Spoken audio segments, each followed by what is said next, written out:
নমস্কার বন্ধুরা, রিনাস হোমলি কিচেনে সকলকে স্বাগত। আজ শেয়ার করব পেঁয়াজ রসুন ছাড়া পমফ্রেট মাছের একটা রেসিপি। গরম ভাতের সাথে খেতে দুর্দান্ত লাগে। আশা করছি আজকের রেসিপি আপনাদের ভালো লাগবে।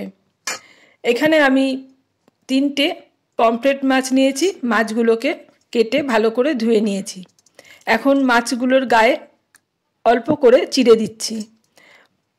ছোট মাছ হলে চেরার দরকার ছিল না, যেহেতু মাছগুলো একটু বড় তাই এইভাবে 2 পিঠ চিড়ে নেব। তাহলে তেল মশলা এগুলো মাছের গায়ে ভালো মতো ঢুকবে। সবকটা মাছকে এইভাবে চিড়ে নিলাম। এবার মাছগুলোকে আমি ম্যারিনেট করব। তার জন্য দিয়ে দিচ্ছি 1 চামচ নুন, 1 চামচ হলুদ আর 1 চামচ লঙ্কার গুঁড়ো। দিচ্ছি হাফ চামচ আদা বাটা আর 1 চামচ সরষের তেল। এবার এই সমস্ত মশলা দিয়ে মাছের গায়ে ভালো করে মাখিয়ে নেব। 2 পিঠেই ভালো করে মশলাটা মাখিয়ে নিতে হবে।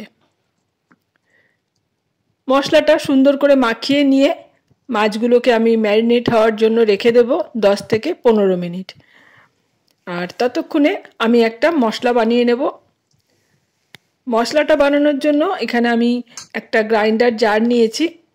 তার মধ্যে দিয়ে দিলাম একটা বড় সাইজের টমেটো টুকরো করে কেটে নিয়েছি। দিলাম 3টে কাঁচা লঙ্কা, দিচ্ছি হাফ চামচ ধনে গুঁড়ো আর হাফ চামচ জিরের গুঁড়ো।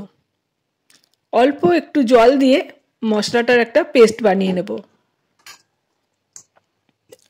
পেস্টটা বানিয়ে নিয়েছি।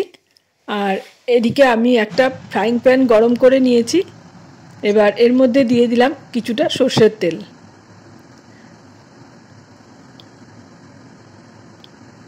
প্রায় 2 টেবিল চামচ মতন তেল দিলাম।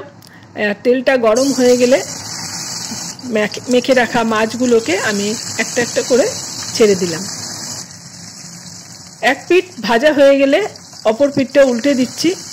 আর এই মাছগুলোর এক এক পিঠ ভাজতে আমার 1.5 মিনিট করে সময় লেগেছে। মাছগুলোর 2 পিঠ আমি খুব সুন্দর করে ভেজে নিলাম। আর এখন এই মাছগুলোকে তুলে রেখে দিচ্ছি। বাকি যে একটা মাছ আছে সেটাকেও আমি এই একইভাবে তেলের মধ্যে দিয়ে ভেজে নেব।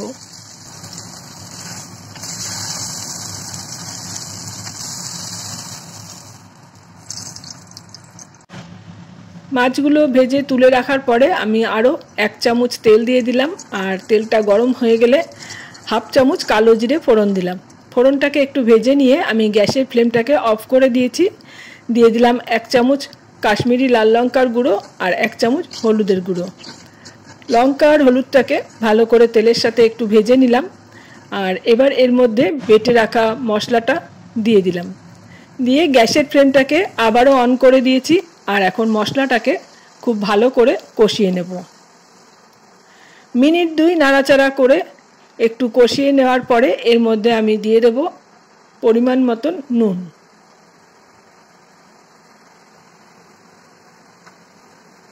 নুনটা ভালো করে মিশিয়ে নিয়ে মশলাটাকে আরও কিছুক্ষণ কষাবো। আর মশলাটা যখন একদম শুকিয়ে তেল ছেড়ে আসবে সেই সময় ভেজে রাখা মাছের পিসগুলো এর মধ্যে দিয়ে দেব। সবকটা মাছ দিয়ে দিলাম।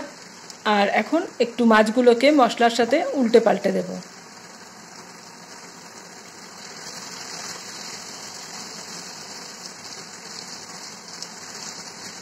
মাছগুলোকে সবগুলোই উল্টে দিলাম যাতে মশলাগুলো 2 পিঠে ভালো মতন লেগে যায়। আর এখন এর মধ্যে দিয়ে দেব মশলার বাটিটা ধুয়ে হাফ কাপ জল। যেহেতু আমি বেশি ঝোল রাখবো না, এটা একটু মাখামাখাই হবে, তাই হাফ কাপ জল দিলাম। এবার একটু নাড়াচাড়া করে নিয়ে 2টো কাঁচা লঙ্কা দিয়ে দিলাম। আর এখন ঢাকা দিয়ে মাছটাকে একটু নরম হওয়ার জন্য রেখে দেব। কিছুক্ষণ পর ঢাকাটা খুলে নিয়েছি। আর মাছগুলো যেহেতু একটু বড়, বারবার উল্টাতে গেলে ভেঙে যেতে পারে, তাই আমি হাতায় করে একটু ঝোল উঠিয়ে উঠিয়ে এরকম মাছের গায়ে দিয়ে দিচ্ছি। তারপর দিয়ে দিলাম আরও একটু নুন। আমার মনে হয়েছে মাছটা একটু নুন কম, তাই একটু নুন দিয়ে দিলাম। আবারও একটু নেড়ে চেড়ে নুনটাকে মিশিয়ে দিলাম। আর এবার দিয়ে দেব বেশ কিছুটা ধনেপাতা কুচি। ধনেপাতা কুচিটা দিয়ে একটু নাড়াচাড়া করে নেব। তারপর গ্যাসের ফ্লেমটাকে অফ করে আমি মিনিট 5-7 ঢাকা দিয়ে রেখে দেব।